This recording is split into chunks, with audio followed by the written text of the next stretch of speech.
Mheshimiwa Mstahiki Meya wa Halmashauri ya Jiji la Dar es Salaam, mkuu wetu wa wilaya ya Ilala, kaka yetu kipenzi chetu Edward Mpogolo, mwenyekiti wa Chama cha Mapinduzi wilaya ya Ilala, katibu wa Chama cha Mapinduzi wilaya ya Ilala, mkurugenzi wa halmashauri, katibu wa siasa na uenezi mkoa, katibu wa siasa na uenezi wilaya, wajumbe wa kamati ya siasa, waheshimiwa madiwani,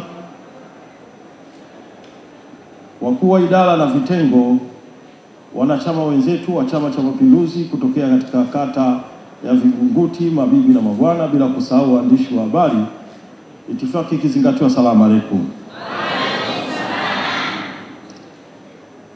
Mheshimiwa Mstahiki Meya, kwanza kabisa nichukue fursa hii kumshukuru Mwenyezi Mungu, lakini pia nichukue fursa hii kukushukuru wewe kama mwenyekiti wetu wa baraza la madiwani na Mstahiki Meya wa Halmashauri ya Jiji la Dar es Salaam kwa namna ambavyo umeweza kutuongoza tangu mwanzo wa baraza hili mpaka leo hii tunafika tamati. Kwa kweli tunakushukuru sana kwa yale yote mema uliyotufanyia. Mwenyezi Mungu atakulipa katika hilo. Lakini pia nichukue fursa hii kuwashukuru waheshimiwa wabunge na kukishukuru chama chetu, Chama cha Mapinduzi, kwa namna ambavyo kimetupa ushirikiano sisi madiwani, na ilifika wakati kuna baadhi ya watu walikuwa wanatukwaza kwa namna moja ama nyingine kwa nafasi zetu. Wao walikuwa wakitukingia kifua kuhakikisha kwamba tunafanya kazi zetu pasipo kubuguziwa kwa namna yoyote. Hakika Chama cha Mapinduzi ni chama bora kuliko vyama vyote duniani. Asante sana chama changu, Chama cha Mapinduzi. Lakini kwa kumalizia, niwashukuru sana waheshimiwa madiwani hawa. Mimi binafsi walinipa heshima kubwa.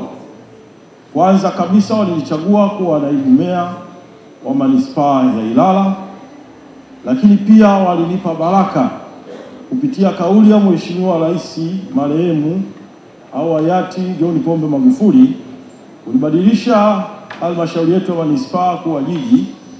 Pale viwanja vya Mnazi Mmoja alituteua mimi na Mstahiki Meya huyu Kumbi la Moto kutoka moja kwa moja kuwa mamea wa manispaa na kwenda kuwa mamea wa jiji hili la Dar es Salaam ambalo tuko mpaka sasa. Tunawashukuru sana waheshimiwa madiwani kwa namna ambavyo mmekuwa mkiniunga mkono. Lakini hamkuishia hapo, bado mliniunga mkono na kuwa mwenyekiti wa kamati kwa vipindi hivi viwili. Nawashukuru sana waheshimiwa madiwani, na mimi niwaombee kila la heri na kujiombea na mimi mwenyewe. Uongozi unapangwa na Mwenyezi Mungu, na Mwenyezi Mungu ameshapanga. Tusiwe wanyonge, twendeni tukakabiliane na changamoto za kiuchaguzi. Naamini kwa yale tuliyofanya Mwenyezi Mungu atatujalia sote kwa umoja wetu tuliokuwa na nia ya kugombea, tutarudi ili kuungana na jahazi hili ambalo leo hii tunaachana nalo.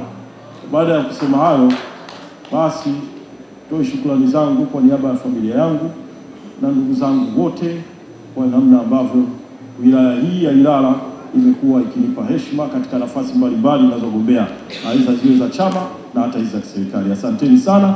Mungu ibariki Afrika, Mungu ibariki Tanzania.